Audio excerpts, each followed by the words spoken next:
What's up guys, Robert Opto Bodies. Now today I want to talk about a big problem that is like in our face and really obvious that no one has really addressed, and it's more towards why I think 70% or so are obese or overweight as a population.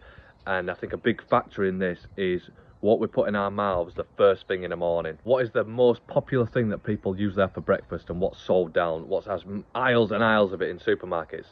Breakfast cereal. So take a little look at this. In the 1930s, there was an article about getting the poundage up on pigs and increasing their fat content and making them a bigger product. And the way they did that was giving them grains and also skim milk. And they found that giving the combination of grains and skim milk actually increased their hunger, and so they overate. And when you're eating grains, that can raise your insulin, that can then drop your blood sugar, and so you feel a bit down, so you want to eat more. But it also blocks a hormone called leptin, which is your satiety hormone, so you're blocking that and you tend to overeat. So you have this combination of grains and skim milk, and all of a sudden it says specifically in this 1930s article that the reason that this worked is because it caused them to overeat. So what is grains and skim milk? That's breakfast cereal, right? So we're doing this to ourselves.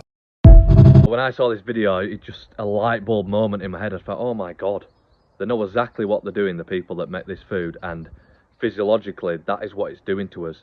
It's just causing us to overeat down the line. So if you start off your day with grains and skimmed milk,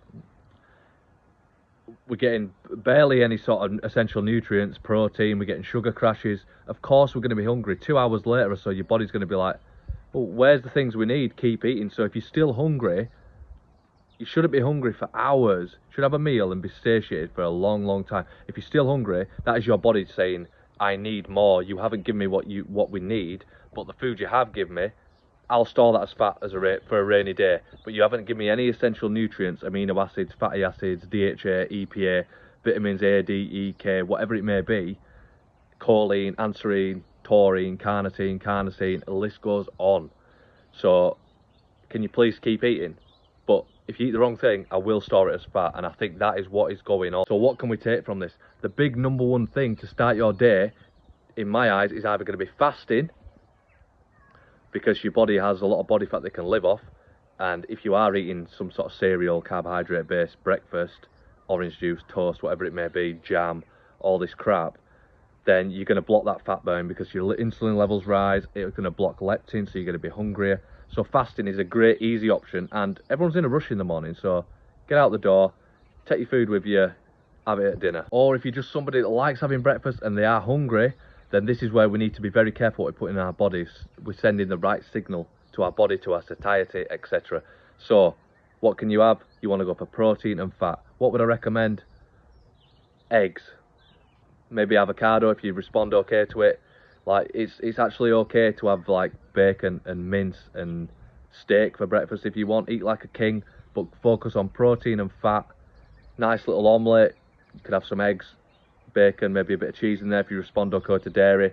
Your blood sugar levels are going to stay stable. Your insulin's not going to shoot up through the roof and block fat burning and block your satiety. You're going to stay full, satisfied for hours. So overall message, watch what you're putting in your body.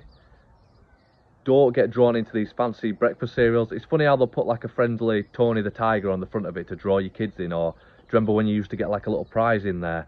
So they know exactly what they're doing. Fancy colours, shiny packaging, all that. So what you put in your body at the start of the day can really affect fat burning and the rest of your day, satiety wise. So if you think about that, think about what we put in our body, you will burn more fat, you'll feel great, and you'll just smash it. So it's important just to think evolutionarily, common sense rule, eat like we did millions of years ago. That is what our DNA all evolved into. That's what we're supposed to put in our bodies. Don't eat anything that didn't exist like 100, 200 years ago. This processed man-made crap in our body. It sounds really simple, but when you understand the science, you might get that light bulb moment in your head as well. So hope this helps, guys.